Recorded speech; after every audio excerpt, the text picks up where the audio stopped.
நாமம் அதிசய என்று அற்புதம் செய்திடுவே. உமக்கொப்பானவர் யார்? உமக்கொப்பானவர் யார்? உமக்கொப்பானவர் யார்? உமக்கொப்பானவர் யார்? வானத்திலும் பூமியிலும் உமக்கொப்பானவர் யார்? இந்த வானத்திலும் பூமியிலும் உமக்கொப்பானவர் யார்? கர்த்தாவே தேவர்களில் உமக்கொப்பானவர் யார்? வானத்திலும் பூமியிலும் உமக்கொப்பானவர் யார்?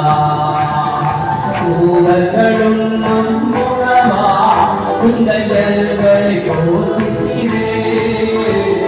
தூதர்களும் நம்முடமா உங்கள் ஜனங்களை போஷிக்கிறே.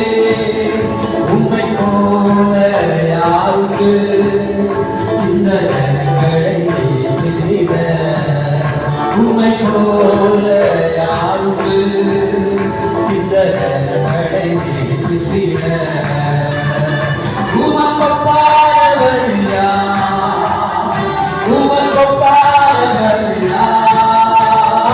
உமக்கொப்பானவர் யார்?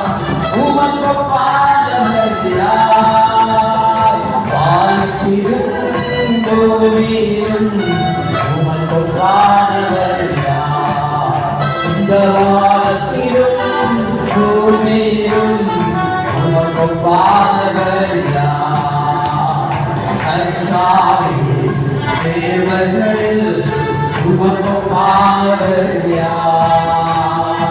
வானத்திலும் பூமியிலும் உமக்கொப்பானவர் யார்? அப்படியே வாய்களுக்கு ஆண்டவருக்கு ஒப்பானவர் யாருமே இல்லை. என் இயேசு பெரியவராய் இருக்கிறார்.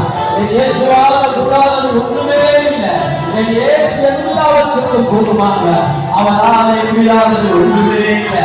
வானம் அவருடைய சிங்காசனம், பூமி அவருடைய பாதபடி.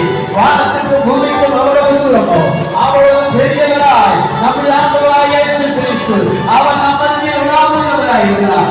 எல்லாம் வாய்களை திறந்து உரத்த சத்தமாய் இந்த நாளில் இந்த மாலை பொழுதுல ஆண்டவருடைய பிரசன்னமானது, ஆண்டவருடைய வல்லமையானது எங்கள் ஒவ்வொருவர் மேல் ஊற்றப்படும்படியால் நாம் பலவீனத்தோடு வந்திருக்கலாம், சோர்வோடு வந்திருக்கலாம், ஏதோ காரணம் கட்டாயத்தாய் வந்திருக்கலாம். கர்த்தருடைய ஆவியானவர் நமக்குள்ளே வருகிற பொழுது ஒரு கழுகு சிறகு அடித்து எப்படி வேகம் பறக்கிறதோ பரிசுத்த ஆவியானவர் நமக்குள்ளே ஊற்றப்படுகிற பொழுது உயிரை பலப்படுத்தி என் ஆண்டவர் கிருபை செய்கிறவர். ஹல்லேலூயா.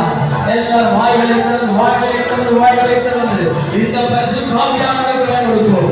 இந்த நிமிஷத்துல இந்த சில நேரத்துல பரிசுத்த ஆவியானவர் நமக்குள்ளே கிரியை செய்யும்படியா, பரிசுத்த ஆவியானவர் நமக்குள்ளே ஆளுகை செய்யும்படியா ஒரு விசை கண்களை மூடி ஆண்டவரை நோக்கி ஸ்தோத்திரம் பண்ணுவோம். ஓ நன்றி ராஜா.